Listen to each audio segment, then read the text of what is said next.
Bom dia, pessoal. Podem sentar, por gentileza.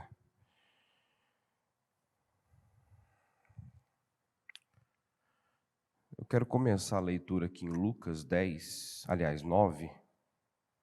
Lucas 9, 57. Quando andavam pelo caminho, um homem lhe disse: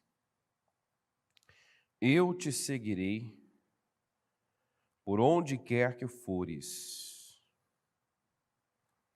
Jesus respondeu: As raposas têm suas tocas, e as aves do céu têm seus ninhos, mas o Filho do Homem não tem onde repousar a cabeça.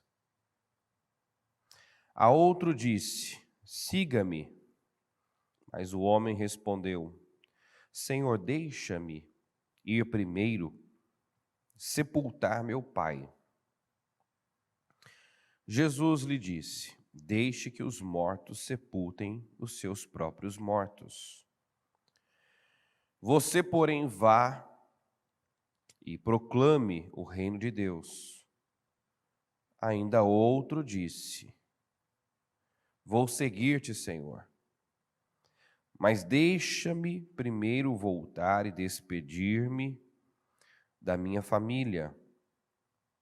Jesus respondeu: Ninguém que põe a mão no arado e olha para trás é apto para o reino de Deus. Quão difícil é seguir Jesus.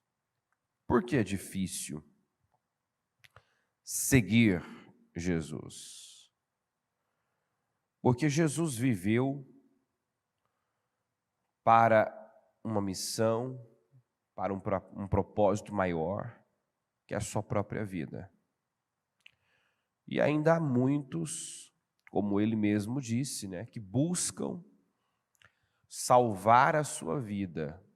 E quem busca salvar a sua vida, diga, perdê-la-á. Mas quem perder a sua vida, esse perder significa renunciar vontades, desejos, abrir mão de sonhos, projetos, para viver aquilo que Deus, determinou para a sua vida. E nós temos que lembrar sempre, o que diz lá em Isaías: os pensamentos de Deus são mais altos do que os nossos, os caminhos de Deus não são os nossos caminhos. Então, o que Deus planeja para cada um de nós é bem maior do que o que nós planejamos. E confiar em Deus é a chave. Nós devemos confiar nos planos, confiar nos projetos de Deus para nós, que são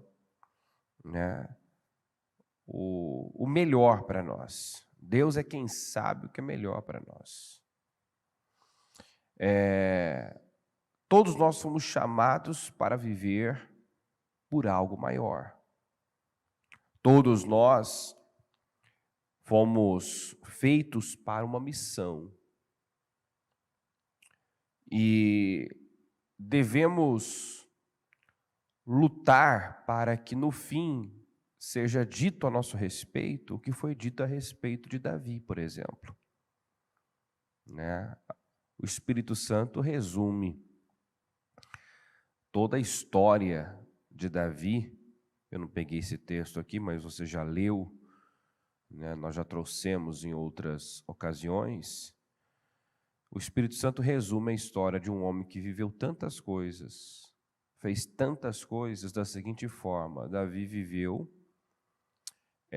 serviu a Deus e ao seu propósito em sua geração e depois morreu. Porque essa é a razão da nossa existência.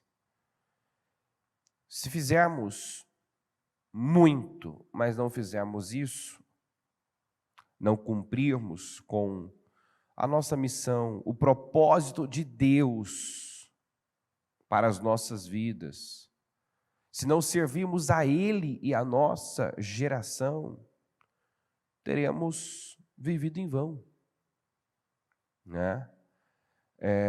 A ânsia de muitas pessoas é viver muito, eu me refiro em anos de vida, provar e experimentar muitas coisas nesta terra, e nós somos grandes incentivadores dentro do Ministério Minutos de Vida. Você ensinado,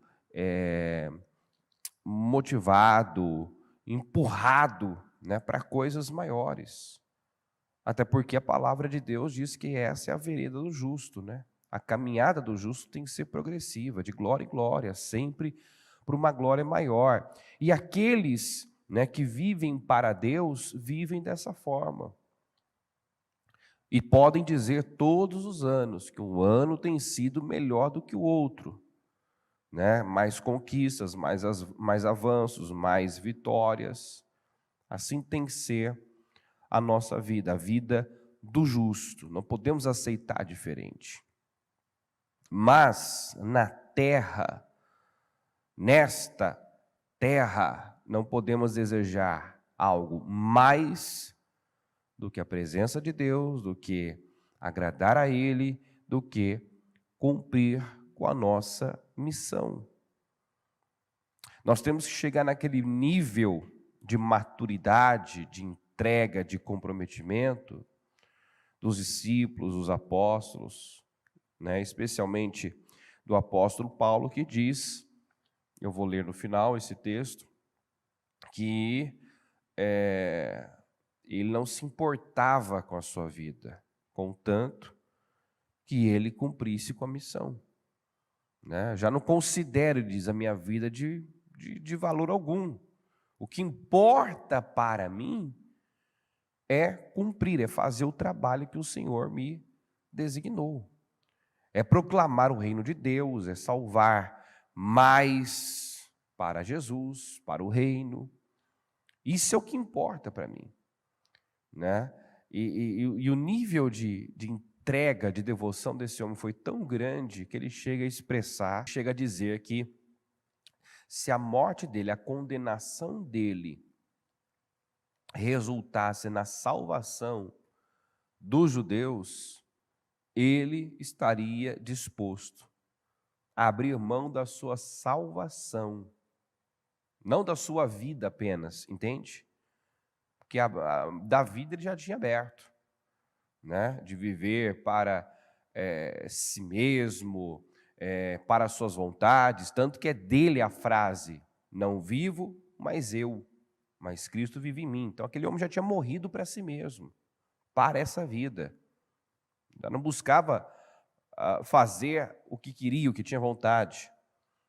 Mas ele chega a esse extremo, né, de dizer que estaria disposto a ser condenado eternamente, se isso resultasse na salvação dos judeus.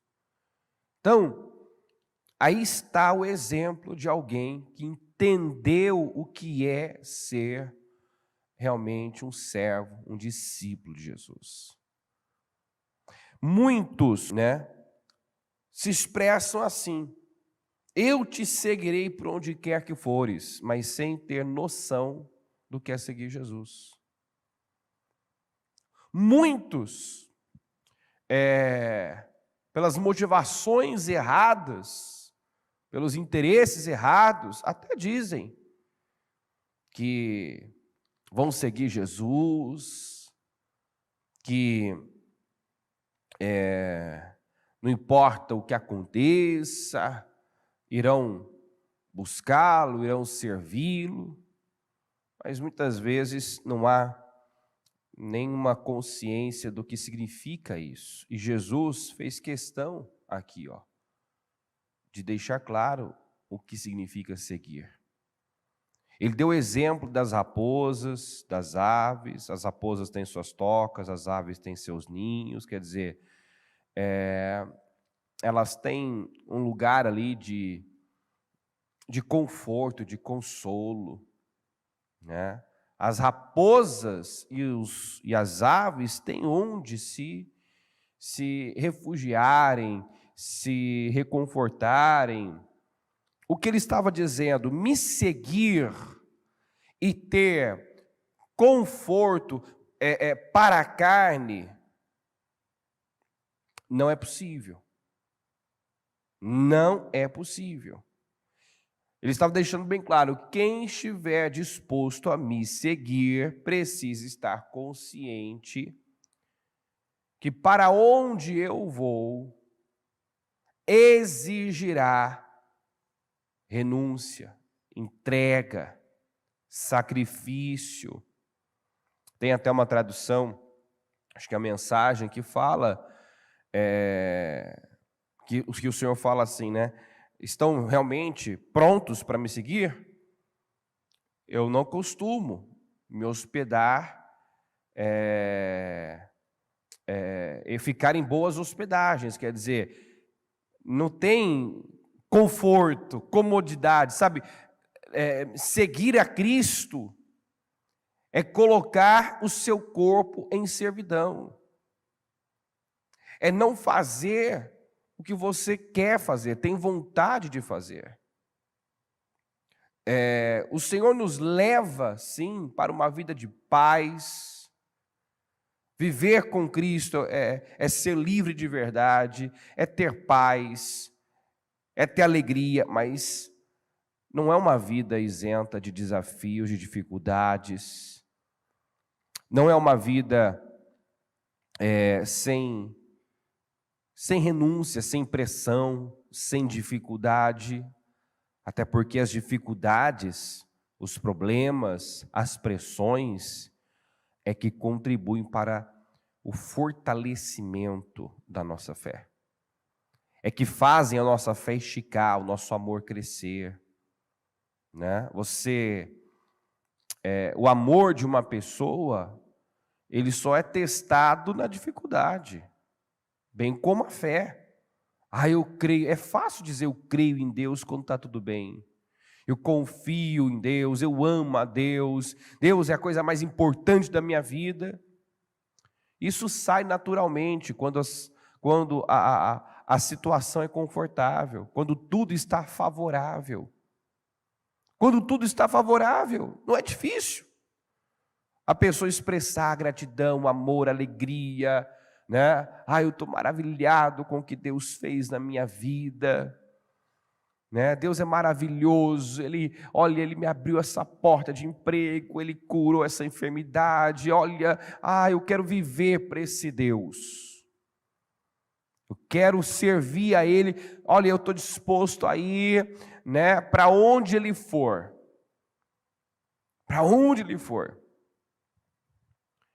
Agora, se nós vivêssemos situações do tipo, essa referência eu peguei de última hora, pega aí também na produção, se nós vivêssemos algo do tipo o que está escrito aqui em Atos 20, 22, ó. Atos 20, pode pegar na NVI. 20, 22 a 24. Agora, compelido pelo Espírito, estou indo para Jerusalém, sem saber o que me acontecerá ali. 23. Só sei que em todas as cidades o Espírito Santo me avisa que prisões e sofrimentos me esperam. Todavia, não me importo nem considero a minha vida de valor algum para mim mesmo, se tão somente puder terminar a corrida e completar o ministério que o Senhor Jesus me confiou de testemunhar do Evangelho da graça de Deus. Isso é forte, não é? Eu não sei o que me espera, o Espírito Santo está me levando, né, para tal lugar, e eu não sei como será. A única coisa que eu sei é que prisões e açoites me esperam ali. E ele não desviava, ele não mudava o curso, ele não mudava a rota. É para lá que o Senhor quer que eu vá? É isso que o Senhor quer que eu faça? Isso vai deixar o meu corpo, a minha carne desconfortável? Eu vou sentir dor? Eu vou ser perseguido? Eu vou viver situações desagradáveis? Paulo, por exemplo, numa ocasião, Paulo e Silas, né, foram açoitados em praça pública, tiraram suas roupas, foram humilhados, apanharam, ficaram nus, depois foram lançados na prisão. E aí vemos aquela atitude, né, que nos deixa muitas vezes envergonhados. Depois de tudo isso, perto da meia-noite, adivinha o que eles estavam fazendo? Depois de terem vivido todas essas situações, né, serem envergonhados, terem apanhado, foram lançados na prisão, no cárcere interior, onde o esgoto corria a céu aberto. Imagina o cheiro, imagina o odor, o cheiro desagradável, né? Se você entra num lugar que está cheirando mal, você já logo quer sair, sim ou não? Você logo já quer sair, porque você não gosta. Nós não gostamos. Esses homens não eram masoquistas, gostavam do sofrimento, mas suportavam o sofrimento por uma causa maior. Eles não gostavam, eles confiavam. Eu não sei o que me espera, né? Com certeza era como Jesus no Getsêmani: Senhor, eu não gostaria de tomar esse cálice. Se possível, passa de mim. Mas olha, Senhor, não se importe com o que eu quero, porque não é o que eu quero que tem que prevalecer. É o que o Senhor quer. A missão é mais importante. O propósito é mais importante. Se eu tiver que passar, Senhor, então me dê graça. Me dê graça. Se eu tenho que beber desse cálice, então me ajuda a beber. Se eu não tenho como evitar, então o Senhor me ajuda a passar, me ajuda a enfrentar. Não, as pessoas, os cristãos, né, desses lugares onde há toda uma liberdade religiosa, não estão acostumados com perseguição, com dor, com sofrimento. E por isso, por causa de nada, muitas vezes estão amuados, chateados, enfraquecidos, pensando em parar, falando em desistir, né? Reagindo de forma ingrata, cedendo a uma insatisfação, a um espírito de insatisfação. Quantas pessoas que têm tudo, têm uma vida abençoada, mas por conta de um problema, de algo que não se resolveu, se entregam aos piores sentimentos, agem como se nunca tivessem vivido nada, como se Deus não tivesse feito nada, né? Como se a vida dela fosse muito difícil, né? Como se Deus não se importasse com ela. É engraçado que essas pessoas que estão em lugares aí onde há uma intolerância, o evangelho é proibido, essas pessoas estão lá sendo perseguidas, torturadas, assassinadas, vendo seus familiares sendo torturados e não estão pensando dessa maneira. Não pensam dessa forma. Onde é que está Deus? Né? Que não está vendo o que eu estou passando. Acho que Deus me abandonou. Acho que Deus me deixou. Acho que Deus não se importa comigo. Deus não deve se importar comigo porque olha só, o meu familiar sendo espancado porque falou de Jesus, pregou a palavra. Não, sabe qual é o sentimento dessas pessoas? Orgulho. Como os discípulos, como Paulo e Silas na prisão, não estavam chorando, lamentando, lambendo feridas. estavam cantando, louvando, orando e cantando hinos a Deus, estavam adorando o Senhor por terem sofrido por causa do nome, por estarem participando dos meus sofrimentos. Sabe, nós temos que ser capazes de fazer esse pedido, essa oração que Paulo fez: quero conhecer a Cristo, o poder da sua ressurreição, mas também a participação dos seus sofrimentos. Eu quero tudo de Cristo, eu quero tudo do Senhor, eu quero a glória, eu quero o poder, eu quero ser tomado pelo Espírito, eu quero conhecer o poder da sua ressurreição, que fala do Espírito de Deus, mas eu também quero ser participante dos seus sofrimentos. Eu quero viver a missão, o propósito dele para a minha vida. Não, nós queremos a parte boa, nós queremos os benefícios da fé, nós queremos viver as promessas, mas não podemos muitas vezes ver uma situação desconfortável,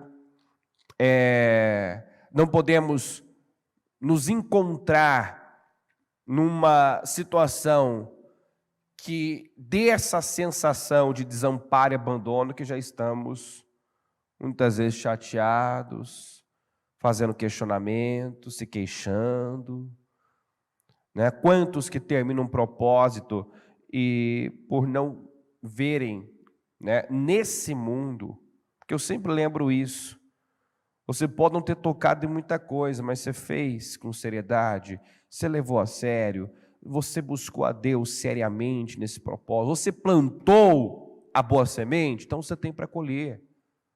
Na verdade, no mundo espiritual já aconteceu, já foi determinado, já foi liberado. Lembra de Daniel, que quando orou, no primeiro dia sua oração foi respondida, só que 21 dias depois a resposta chegou. Por quê? Porque houve uma guerra, uma batalha no mundo espiritual. No mundo espiritual já tinha sido liberado.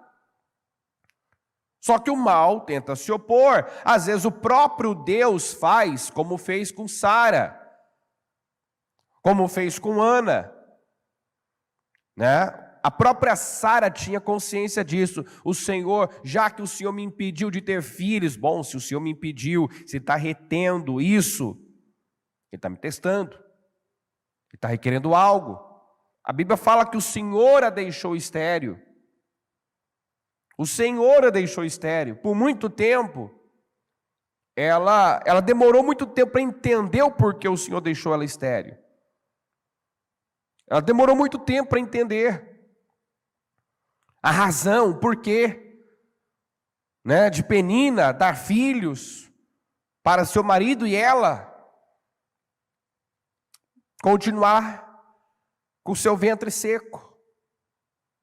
Deus queria que Ana o conhecesse, que Ana entendesse que a fonte do seu contentamento, da sua alegria, da sua felicidade, não seria um filho, mas ele, porque você pode ter tudo e não ter nada.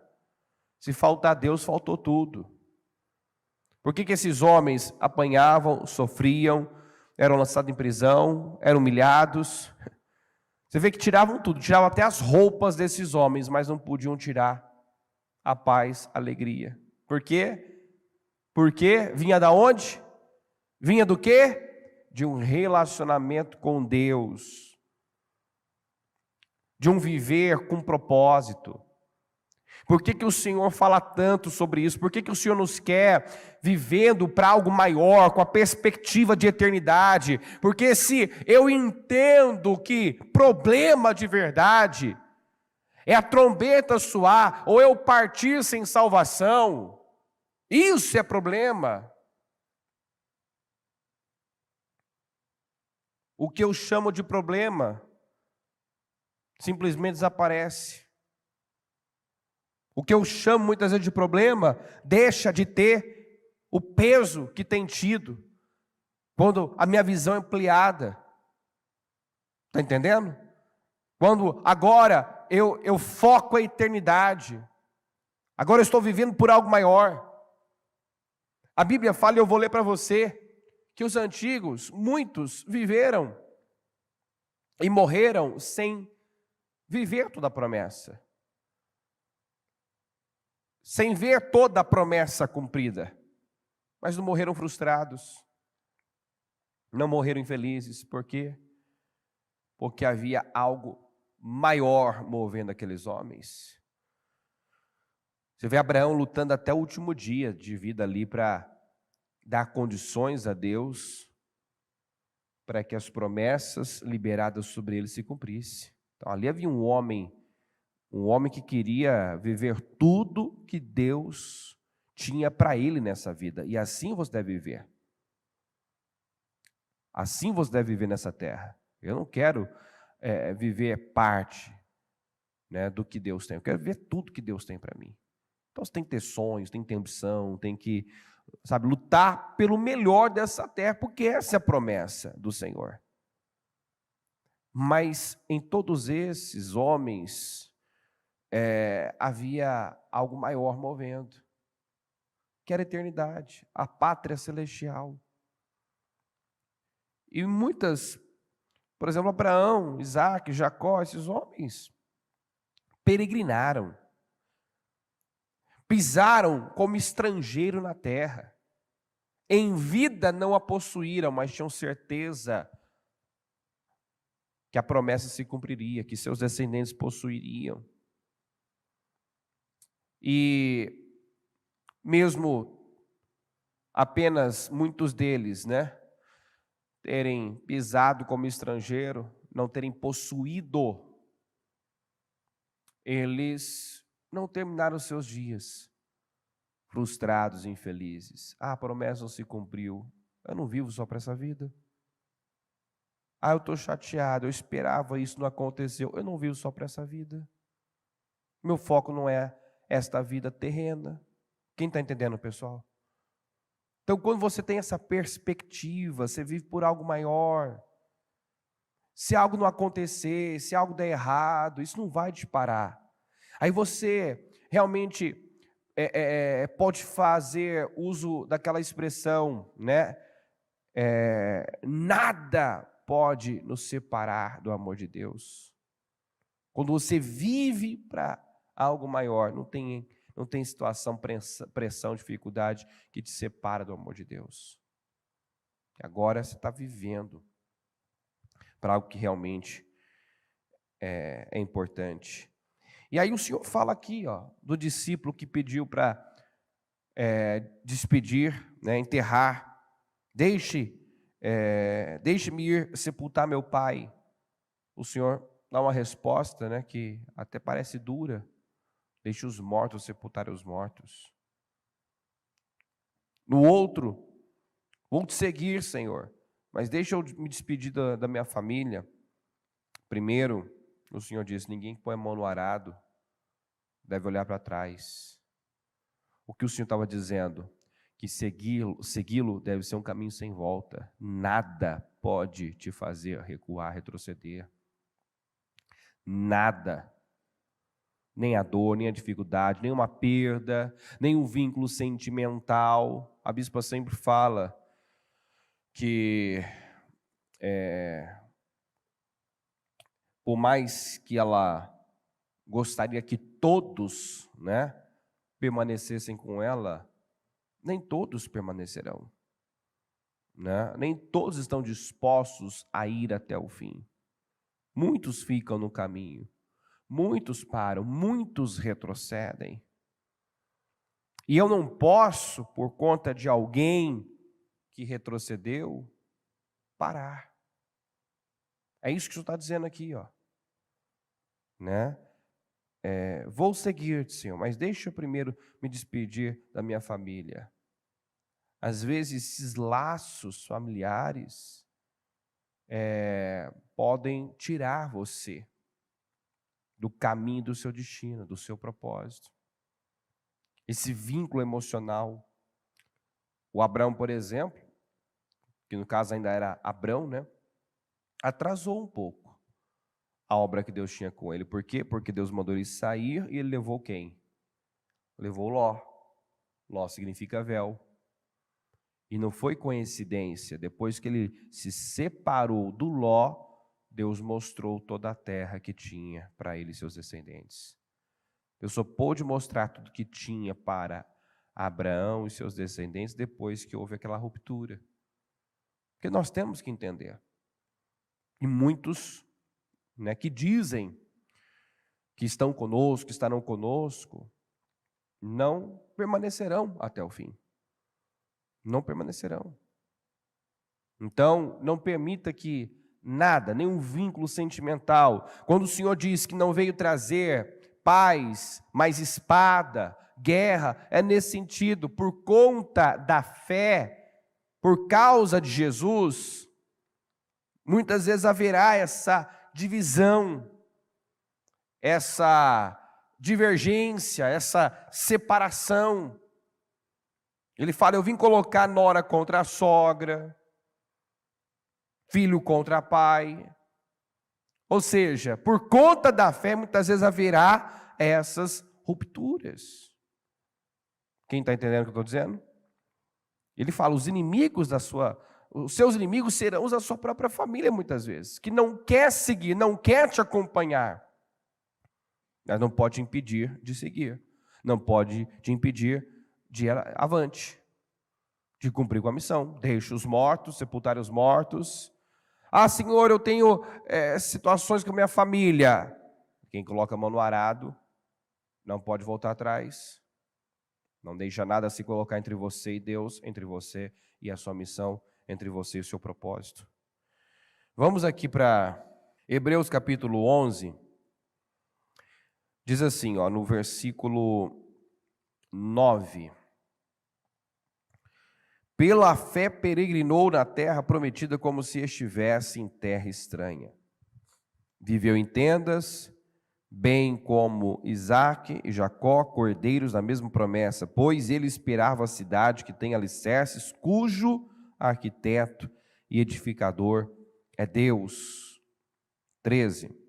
Todos esses viveram pela fé e morreram sem receber o que tinha sido prometido.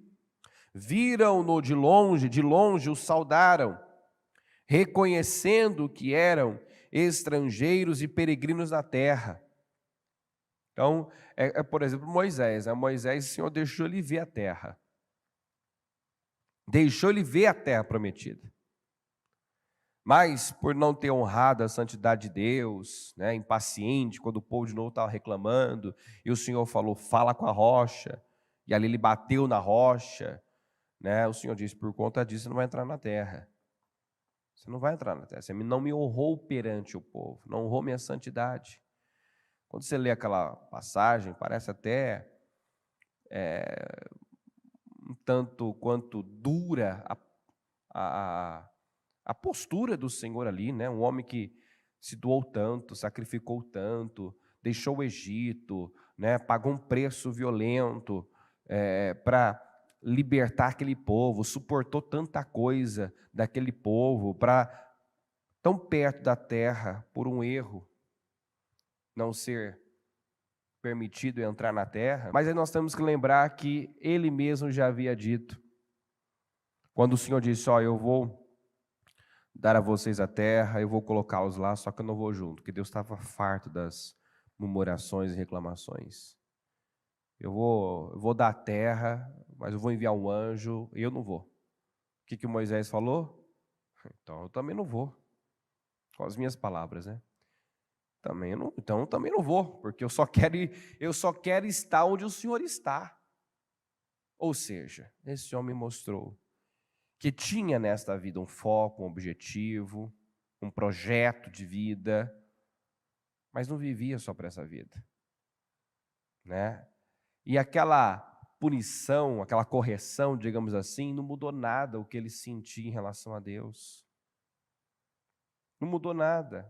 Ele não terminou seus dias frustrado, porque o Senhor não deixou entrar na terra. Eu quero mais entrar na Nova Jerusalém. Isso importa mais para mim do que viver aqui tudo que eu sonho e desejo. Mas o Senhor não diz que dá o fim, nós esperamos sim. O Senhor não diz que Ele concede desejo no nosso coração? Sim. Ele nos manda, né, projetar, fazer planos? Sim. Mas, como eu disse, os planos de Deus são maiores. A missão tem que importar mais, a não ser que eu queira apenas ser um fã. Essa reunião para quem é servo discípulo. E o servo discípulo, diferente da multidão que só quer tirar, se beneficiar, consumir, o servo discípulo quer seguir as pisadas, quer dar, quer se doar. Amém, pessoal? A Bíblia fala da multidão e a Bíblia fala dos discípulos. Eu tenho que escolher. O que eu quero? A multidão é instável, a multidão só quer a parte boa, a multidão só quer tirar proveito, a multidão muitas vezes só está ali, né, interessada no que ele pode fazer, no que ele pode dar. O discípulo, o servo quer servir, quer se doar, está vivendo para a missão. Tem muitos crentes dentro da igreja que não buscam a Deus, buscam o que Deus pode fazer, buscam as promessas, mas não está de olho, né, na coisa que realmente, na coisa mais importante da sua vida, que é a sua salvação. Não querem se relacionar com Deus. É como o povo de Israel, querem os feitos, não querem conhecer os caminhos do Senhor. Por isso que muitos pereceram, por isso que muitos vão perecer, por isso que muitos, o Senhor tem falado isso. Quem não se despertar não vai suportar, não vai aguentar. Nós não sabemos o que vem por aí. Nós não sabemos. Quantos não suportaram aí essa amostra, essa pequena amostra do que deve vir no futuro. Nós já tivemos palavras em 2021, onde o Senhor disse que nos daria aí 7 anos. 2021 o Senhor falou isso. Nos daria 7 anos para nos prepararmos. Porque da mesma forma como o Senhor deu 7 anos de grande prosperidade a José, depois vieram 7 fomes do quê? 7 anos do quê? De fome, né? De escassez, de dificuldade. Primeiro o Senhor deu a oportunidade para o povo se preparar. E o José, com a sabedoria que Deus deu a ele, se preparou muito bem. Se preparou muito bem. Teve aquela palavra, agora não vou lembrar os detalhes, se foi qual rei que foi, se foi o rei Asa, acho que foi o rei Asa, que o Senhor concedeu a ele paz. Ele aproveitou o tempo de paz. Ele aproveitou o tempo de paz para se fortalecer, reparar os muros, construir torres de vigia.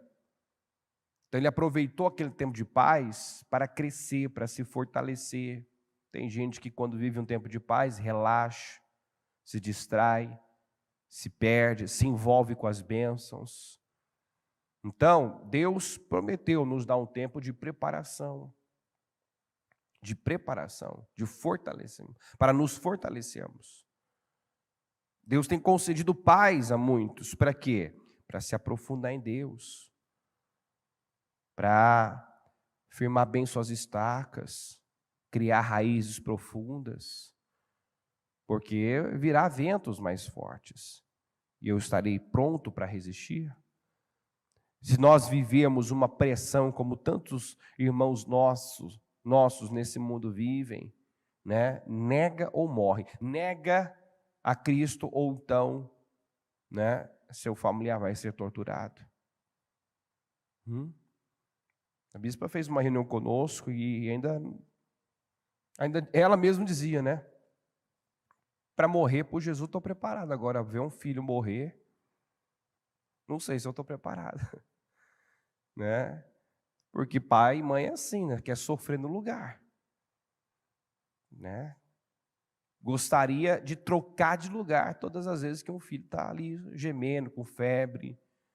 Não tem coisa pior para um pai e para uma mãe do que um filho doente. Se pudesse, você pegaria e traria para você. Trocaria de lugar. Em muitos lugares, há, né, quem assistiu o filme lá, A Insanidade de Deus, quem já assistiu? O rapaz lá, ele conta que numa das missões, morando, né, num lugar, né, bem diferente do que costumava morar, né, se submetendo a uma condição de vida inferior para um propósito maior, para alcançar vidas para Jesus. Um dia que choveu mais, a casa tinha muito mofo, o filho tem uma crise de asma, e uma crise tão forte como ele nunca tinha tido, corre para o hospital, não chega a tempo, o menino morre.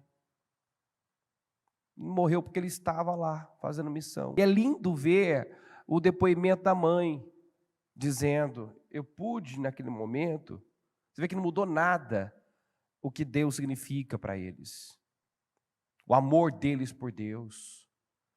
E ela dizia, eu pude entender o que o Senhor sentiu ao ver seu filho na cruz. Seu filho morreu para cumprir uma missão. O meu filho morreu porque eu estava cumprindo uma missão. Outros já, por que Deus? O Senhor não viu que eu estava fazendo a tua vontade? O Senhor não viu que eu estava pregando a tua palavra? Por que o Senhor me abandonou? O Senhor me deu, onde o Senhor estava? Aí Deus diria, né, se esse questionamento houvesse, Deus poderia dizer muito bem, no mesmo lugar, quando eu vi o meu filho morrendo por você. Onde eu estava? No mesmo lugar. Quando o meu filho, meu unigênito, estava lá morrendo por você. Eu vi tudo aquilo. Você acha que não doeu para Deus? Ele ofereceu o melhor do céu por nós. Então ali você vê a maturidade. Outros já se revoltariam. Deus me abandonou. Deus é injusto. Que se Deus realmente me amasse, teria poupado, teria livrado, teria mudado essa situação. Mas Deus não é tão bom assim não. Aí compra a ideia que o diabo soprou lá, né? No ouvido, na mente da Eva. Na verdade, Deus não quer que você seja como ele, plantou aquela malícia. Deus não é tão bom assim.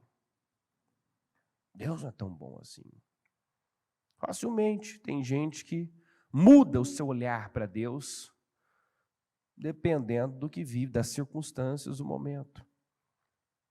E aquela mãe, né, não parou com a missão, não parou com o propósito, sentiu a dor, foi um golpe, né, terrível.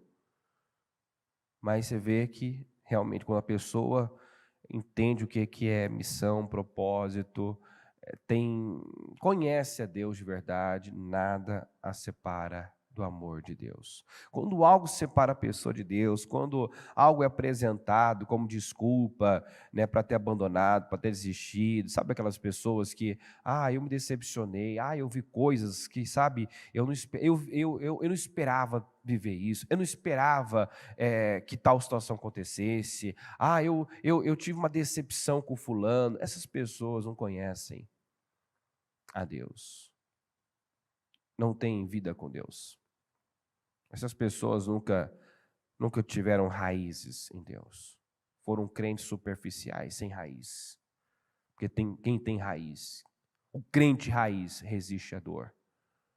O crente raiz, né, como a igreja primitiva, resiste à dor, resiste ao sofrimento, não se curva, não nega, não abandona, não tira a mão do arado. Então, se alguém, por algum motivo, tirou a mão do arado, saiba que o Senhor diz, não eu, esse não é apto para o reino dos céus. Quem põe a mão no arado não pode voltar atrás. É um caminho sem volta. Servir a Deus é um caminho sem volta. É um caminho sem volta. É isso que o Senhor estava querendo fazer aqueles que estavam, eu vou te seguir, sim, por onde quer que for. Pensa bem, porque é um caminho sem volta. Você colocou a mão na área, você não pode voltar atrás. Você vai ser testado. Você é testado no que você fala. Ah, eu amo Deus, Deus é tudo na minha vida. O que eu mais quero na minha vida é servir a Deus. Ah, é? Então, e se eu te privar disso? E se você viver tal situação? A decisão continua? O propósito continua?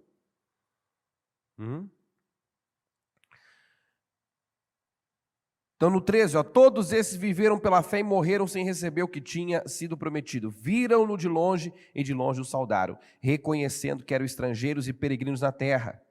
Os que assim falam mostram que estão buscando uma pátria. Se estivessem pensando naquela de onde saíram, teriam oportunidade de voltar. Em vez disso, esperavam eles uma pátria melhor, isto é, a pátria celestial. Por essa razão, Deus não se envergonha de ser chamado o Deus deles e lhes preparou uma cidade. Então esses homens, não viviam pensando nesta vida terrena, o foco maior não estava aqui, mas uma pátria celestial, uma pátria melhor na celestial. E é por isso que Deus não se envergonha de ser chamado Deus deles. Porque esses homens entenderam, nós estamos aqui, mas não somos daqui. Somos peregrinos, somos estrangeiros, estamos de passagem. O Senhor preparou algo muito melhor para nós. Ainda em Hebreus, no versículo 35 do capítulo 11, diz assim: houve mulheres que pela ressurreição tiveram de volta os seus mortos. Uns foram torturados e recusaram ser libertados. Uns foram torturados e recusaram ser libertados. Por que recusaram ser libertados? Porque para serem livres, a condição era nega a sua fé. Nega o nome de Jesus. Nega. Assina aí, que você está abrindo mão dessa fé e você vai ser livre. E ao entendimento que essas pessoas tinham, aí é que eu não vou ser livre. Se eu abrir mão dessa fé, se eu abrir mão desse Deus, aí é que eu não vou ser livre. Que a liberdade está aí. Em ser um servo, em ser um escravo de Cristo. Uns foram torturados e recusaram ser libertados para poderem alcançar uma ressurreição superior. Outros enfrentaram zombaria e açoites. Outros ainda foram acorrentados e colocados na prisão, apedrejados, cerrados ao meio, postos à prova, mortos ao fio da espada, andaram errantes, vestidos de pele de ovelhas e de cabras, necessitados, afligidos e maltratados. O mundo não era digno deles. Vagaram pelos desertos e montes, pelas cavernas e grutas. Todos esses receberam bom testemunho por meio da fé. No entanto, nenhum deles recebeu o que havia sido prometido. Deus havia planejado algo melhor para nós, para que conosco fossem eles aperfeiçoados. Então, pela fé, suportaram, passaram, viveram todas essas situações. Pela fé, por amor a Deus, O que estaríamos dispostos a suportar, a sofrer, por amor a Deus, por nossa fé?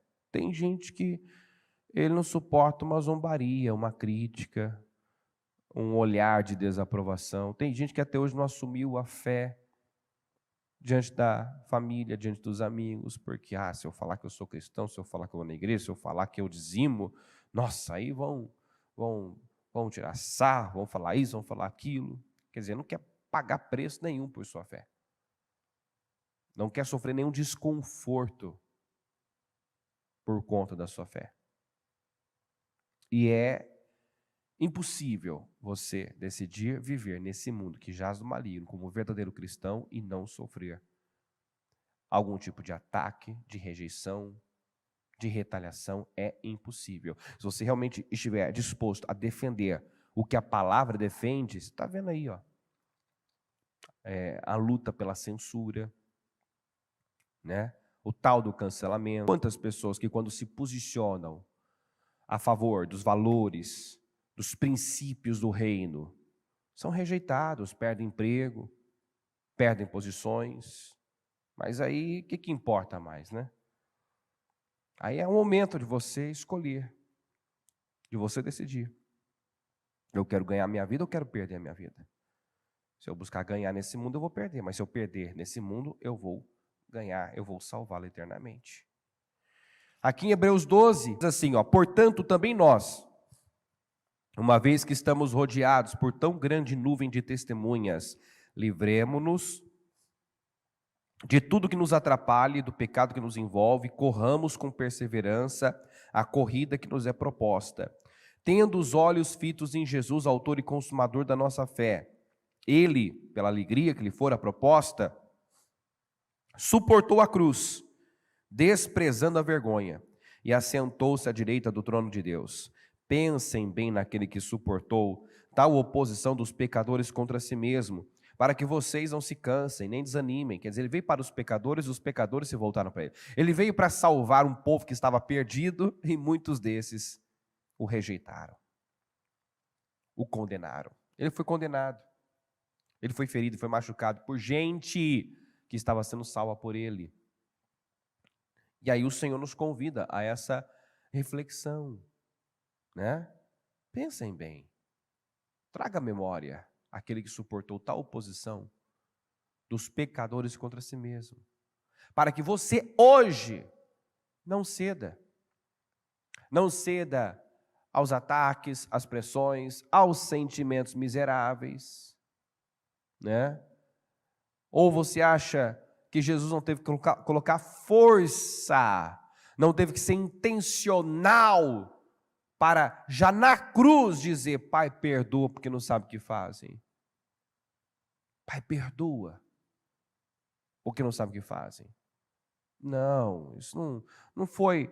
É que a gente tem essa tendência, ele é o Filho de Deus, é Jesus. É Jesus, mas está na forma de homem. Sentia dor. Toda vez que cortava o dedo, sentia dor. Então os pregos doeram, os açoites doeram. Quando eu pus a minha filhinha para assistir Paixão de Cristo, naquela cena, né, de Jesus sendo açoitado, eu pude ver os olhinhos arregalados, né, até uma tensão, uma apreensão dela ali, né, vendo aquilo. Pode parecer até forte demais, né? Uma criança de 5 anos ver uma cena daquela, não vai deixar algum trauma, enfim. Mas eu quis que ela visse, porque eu sabia que aquilo ia ser uma memória forte dentro dela. Ela não ia esquecer tão fácil. E criança é assim, né? Às vezes você fala uma coisa, você orienta, né? Você corrige, parece que ela nem está prestando atenção, parece que não está entrando, mas depois de uns dias, é igual a semente, a palavra, depois de alguns dias você vê o fruto. Aí, outro dia ela estava falando, mãe, agora, né, em casa eu não vou mais brincar, eu só quero a palavra, porque Jesus deu a vida por mim. Então, esses momentos é gratificante, né? Você vê que está entrando os valores certos. Está entrando, né? Não, porque Jesus derramou o sangue dele por mim, eu tenho que fazer algo por ele. Né? Todo dia eu estava falando, eu não vou mais brincar em casa, só na escola. Aqui eu só quero a palavra. Aí a mamãe falou, não, filho, também não precisa ser tão, né, radical assim, você é criança. Mas é importante criar, a bispa sempre fala isso, né? Criar memórias nossos filhos, que eles não vão lembrar daquele presente caro, mas o tempo que você teve com ele, do amor que você deu, né? E eu sabia que esse filme tem cenas fortes, iria marcar, iria ficar na consciência ali, iria fazê-la pensar, no momento ali, na hora, né? Você fala, você entendeu, filho, que Jesus está sofrendo assim, ó, porque ele veio para nos perdoar, tal, parece que não está entrando, mas depois você vê que entrou. A mensagem foi passada. A mensagem foi passada. Então Jesus nos convida, pensem bem, traga a memória. Aquele que suportou tal oposição contra os pecadores, né, dos pecadores contra si mesmos, para que vocês não se cansem nem desanimem. Toda vez que você se sentir cansado, desanimado, lembra desse filme. Lembra dos discípulos, lembra dos apóstolos, lembra dos irmãos que estão aí em todo o mundo, vivendo perseguição ferrenha. Tendo que, lembra, quando você achar que estou cansado, não estou disposto, sabe, a ir para o culto hoje, eu estou mais cansado. Quando você perceber que está sendo um fardo, um peso para você, estar no templo, lembra desses cristãos que para ouvir a palavra se reúnem, para pregar a palavra se reúnem de forma clandestina, não tem essa liberdade que você tem, que nós temos. Traga à memória essas pessoas que estão arriscando a vida quando se reúnem como igreja, que se reúnem de forma clandestina, que sabem que se forem pegos podem ser presos e torturados, mas arriscam. Que risco você assumiu para estar aqui hoje? Que dificuldade você venceu? Eu estava a fim de ficar na cama até mais tarde um pouquinho hoje. Essa foi a dificuldade que você talvez teve que vencer, né? O sono, o cansaço, talvez foi dormir mais tarde. Eu queria ficar mais tempo na cama hoje. Ninguém teve que, né, decidir no seu espírito. Eu sei, eu posso ser pego, eu posso ser descoberto, eu posso sair de casa e não voltar hoje, mas eu vou mesmo assim. Paulo, eu não sei o que me espera lá, eu só sei que o Espírito Santo me avisa que prisões e açoites é certo que eu vou viver, mas eu estou indo mesmo assim. Nós não sabemos o que é sofrimento, o que é perseguição. Nós não sabemos. Devemos ser gratos por isso e fazermos bom uso dessa liberdade que nós temos. Tem muita gente que deveria se envergonhar por poder estar no templo, na igreja, fazendo algo pelo reino, evangelizando. Devia se envergonhar e estão lá vivendo suas vidinhas egoístas, autocentrados, nunca tem tempo para Deus, para o reino, para a obra, para o próximo. Não vive com missão, deviam ter vergonha de se apresentar como cristão, porque não sabe o que é cristianismo. Não sabe. Só olham para o seu umbigo, e quanto a mim, minha dor, meu sofrimento. Que sofrimento? Você não sabe o que é sofrimento? Não sabe. Sabe, é revoltante até quando você ouve algumas coisas. Eu estou decepcionado. Decepcionado com o quê? Alguém te bateu? Quem te deu um murro na cara? Um murro na boca do estômago? Porque te faltou o fôlego. Quem foi? Quem te fez isso? Você ficou preso quantos dias por conta da fé? Percebe a fraqueza de muitos cristãos? Eu não estou indo na igreja porque eu esperava. E muitas vezes Deus não permite que você receba o que você esperava do homem, para, quem sabe, você ir a Deus e criar raízes profundas em Deus. E deixar de ser um bebê, um infantil na fé, um imaturo. Deus permite que alguns vivam essas decepções com o homem, porque não pode estar alicerçado no homem. Se o homem cai, eu caio também. Se o homem erra, eu me decepciono. O Senhor paga o preço por isso. Todas as pessoas que não aprendem a olhar para Jesus não permanecem. Que estão apoiadas no homem, que estão em Cristo pela motivação errada. Eu faço parte daquele ministério porque eu sou amigo do pastor, eu sou amigo do fulano. Você não pode estar no lugar por alguém. Você tem que estar por Deus, por Cristo. Porque o homem vai errar. O homem falha, o homem decepciona. E muitos que se desviam, todo desviado tem uma história similar.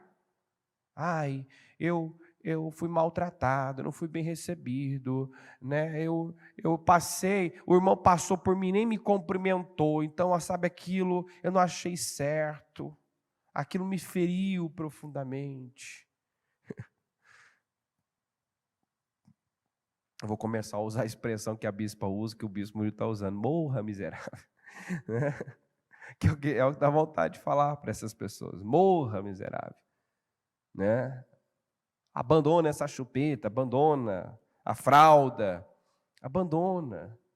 Ai, ninguém me ligou, eu saí da igreja, ninguém me ligou. Ah, mas não podia eu ter ligado? Podia, mas talvez já passou da hora de você receber a ligação e começar a ligar, vir para o Disque Vida, pegar aquele mundo de fichas e começar a ligar. Ser um canal de bênção, ser um levantador de vida. Até quando vai precisar de alguém te levantar? Até quando alguns vão precisar de serem pagiados ali? Né? Até quando? Vai levantar vidas. Sai dessa posição de quem só quer receber e começa a dar. Vai ajudar pessoas. Tem pessoas que são libertas e são curadas quando começam a fazer parte de um trabalho social. Tem gente que os seus problemas desaparecem quando elas vão para uma praça da Sé. Você tem a oportunidade de fazer isso nesse sábado. Aí você vê o que é problema. E não para você se conformar. Não, se eu tenho algo que eu não gosto, eu tenho que lutar pela mudança. Mas às vezes a pessoa está reclamando. Está reclamando de barriga cheia, está sendo ingrata. Às vezes aquela questão, às vezes é um problema mesmo, tem que ser mudado, mas está tendo um peso bem maior do que deve ter. Bem maior do que deve ter. Porque o foco está no lugar errado. Se o foco estivesse em Deus, na eternidade, aquilo não teria peso. Ela estaria orando, Senhor, muda isso, eu não aceito isso, mas aquilo não estaria roubando paz, roubando alegria, roubando energia. Não estaria. É que o foco só está no problema, o foco está no lugar errado. Aí diz assim, no 7. Suportem as dificuldades, recebendo-as como disciplina. Deus os trata como filhos. Vamos juntos? Deus os trata como filhos. Você corrige seu filho? Quem tem filho aqui? Você já corrigiu, já disciplinou? Sim ou não? Já usou a vara, né? A cinto, o chinelo, o que achou primeiro, né? Enfim. Você corrige seus filhos, Deus também corrige e disciplina. E o que Ele usa para nos disciplinar? Ele usa de circunstâncias, situações, pessoas difíceis, para nos lapidar. Às vezes Ele nos permite estar em condições difíceis, com pessoas difíceis, onde naturalmente eu vou reclamar, eu vou murmurar, né? Eu vou desanimar, mas aí eu posso amadurecer, eu posso crescer, eu posso subir de nível, eu posso, naquela situação que me pede para ter uma má atitude, ter uma boa atitude.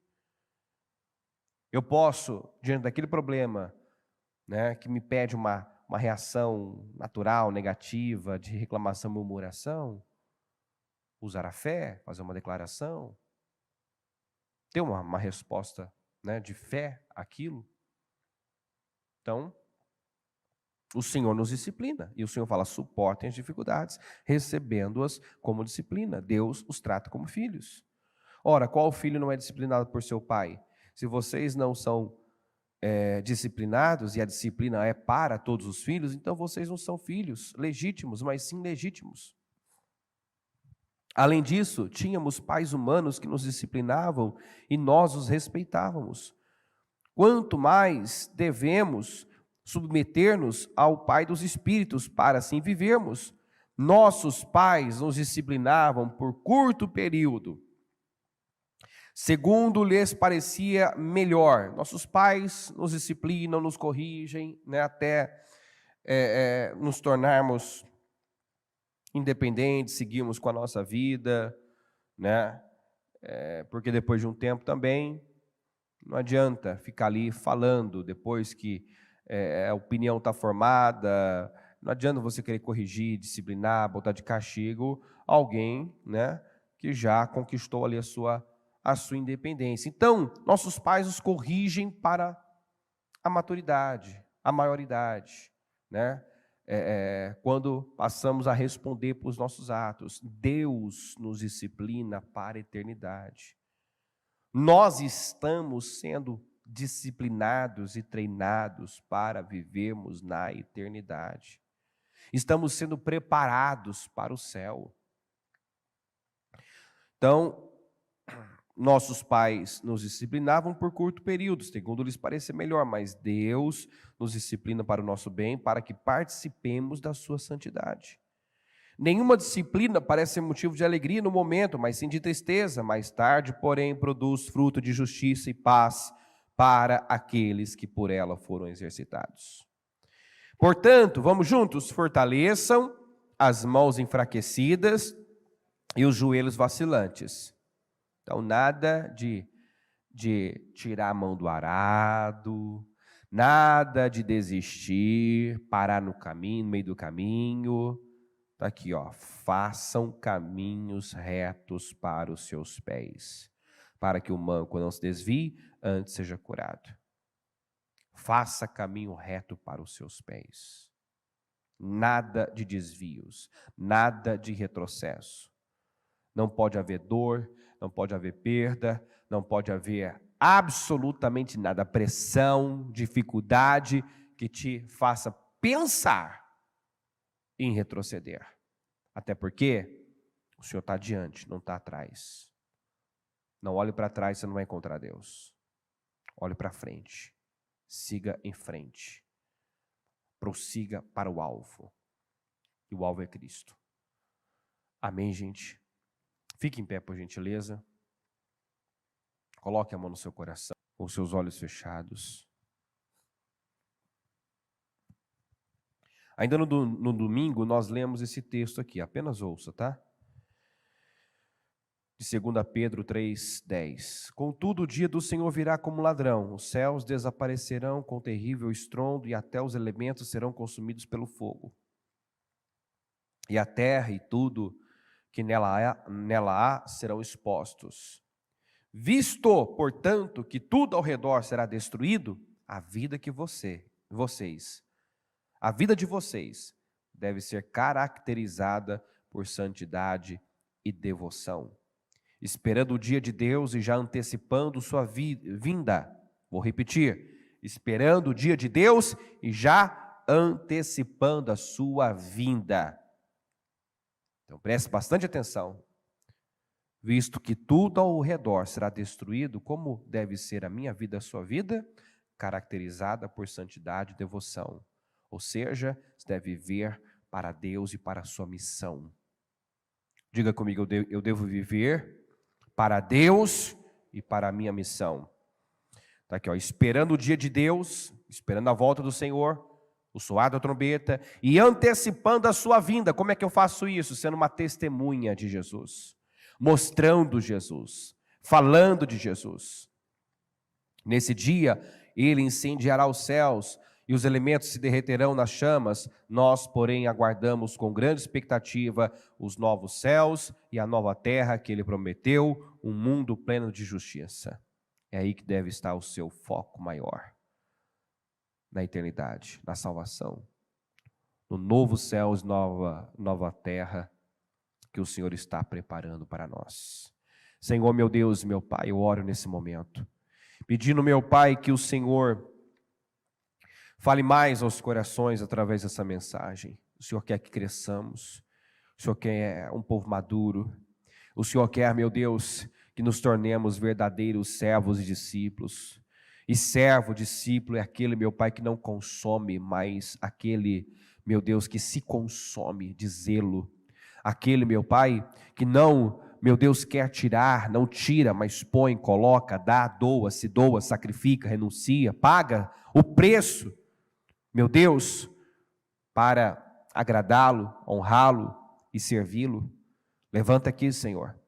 Levanta aqui verdadeiros servos e discípulos, uma igreja forte, uma igreja, meu Deus, que realmente esteja enraizada no Senhor, uma igreja, meu Deus, que tem valores altos, que vive, meu Deus, por algo maior, que tem essa perspectiva da eternidade, porque se o foco de uma pessoa está na eternidade, meu Deus, não nenhum problema, nenhuma chateação, nenhuma dor, nenhum sofrimento, nada aqui será forte o bastante para nos separar do Senhor. Às vezes encontramos pessoas, meu Pai, que se desviaram, que tiraram a mão do arado, porque se ofenderam, se chatearam, se sentiram injustiçadas, meu Deus, porque se doaram e não foram reconhecidas. São tantos os motivos, meu Pai, fúteis apresentados, são tantas as desculpas fajutas, meu Pai, que são apresentadas, que não cabe na vida de um verdadeiro crente, não cabe, Senhor. Nós vemos Paulo e Silas, meu Deus, se orgulhando de terem sofrido por causa do nome. Nós vemos os discípulos, meu Deus, se alegrando, meu Deus, tendo como motivo de alegria sofrer por causa do Senhor. Então, meu Pai, eu peço que o desejo dessa pessoa, a oração dela seja conhecer o Senhor.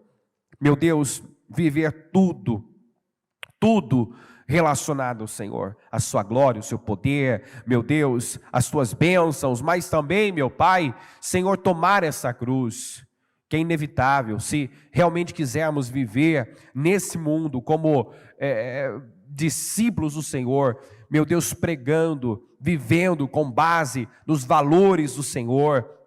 Nós vamos incomodar o mundo, como eles não foram dignos desse mundo, nós também não seremos dignos desse mundo, seremos rejeitados, atacados, perseguidos, e nós vemos, meu Pai, que isso só cresce, a perseguição só cresce, não é falado, não é divulgado, mas Senhor, a perseguição contra os cristãos é a maior, é muito maior a perseguição contra os cristãos do que com qualquer outro povo.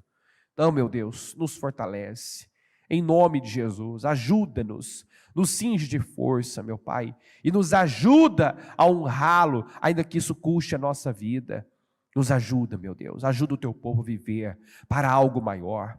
Eu abençoo cada um nesse momento, e eu tomo posse, meu Pai, de um povo forte, uma igreja forte, de homens e mulheres enraizados na palavra, de homens e mulheres, meu Pai, dispostos a tudo, a se necessário for, dar a sua vida pela causa, pela missão, para agradá-lo, em nome de Jesus. Obrigado por essa mensagem, obrigado, meu Deus, pelas direções que o Senhor tem nos dado, pelas oportunidades que o Senhor tem nos dado de crescer, de subir o nível, de elevar o padrão. Eu te agradeço e eu tomo posse, meu Pai, de um povo forte, inabalável na fé, de convicções firmes e inabaláveis, de princípios e valores inegociáveis. Eu tomo posse, meu Pai, de um povo de caráter forte, firme, meu Deus, de gente que não se vende, que não nega, não retrocede, não tira a mão do arado, não volta atrás, em nome de Jesus. Muito obrigado, meu Deus, pelo que o Senhor fez aqui hoje. Muito obrigado, meu Deus, pela obra que o Senhor está realizando em nossas vidas, em nome de Jesus. Amém? E graças a Deus. Amém.